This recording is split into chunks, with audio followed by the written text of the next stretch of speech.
सकाळी लवकर उठून स्कूलला जाण्याबाबतीत ना माझं बाळ खूप शहाणं आहे. तिला स्कूलला पाठवून दिलं. हाय, मी पूनम. तर आजची माझी दिनचर्या पुढीलप्रमाणे. स्वयंपाक वगैरे सगळं आवरून घेतले भांडी घासायला.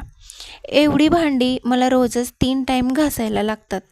कारण मुलं घरात असल्यावर ना खूप सारी भांडी करून ठेवतात. मग काय, आपण बसायचं घासत.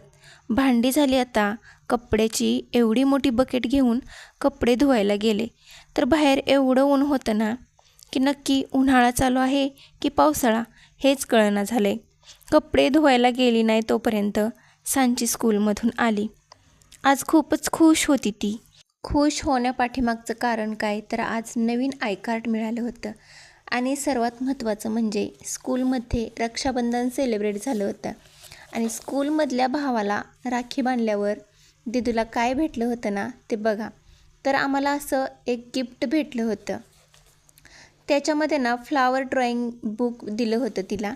आता हे जोपर्यंत ना सगळं कलर करून होत नाही तोपर्यंत हे काय ठेवायचंच नाही. तिला म्हटलं तू बस आता सगळं कलर करत, तोपर्यंत मी ना माझी बाकीची कामं आवरायला घेतली.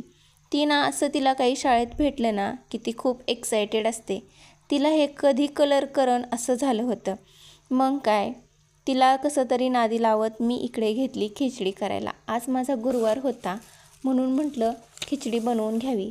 तर मी इथं साधी सिंपलच खिचडी बनवली होती. फक्त ना याच्यामध्ये बटाटा आणि हिरवी मिरची कट करून टाकली होती.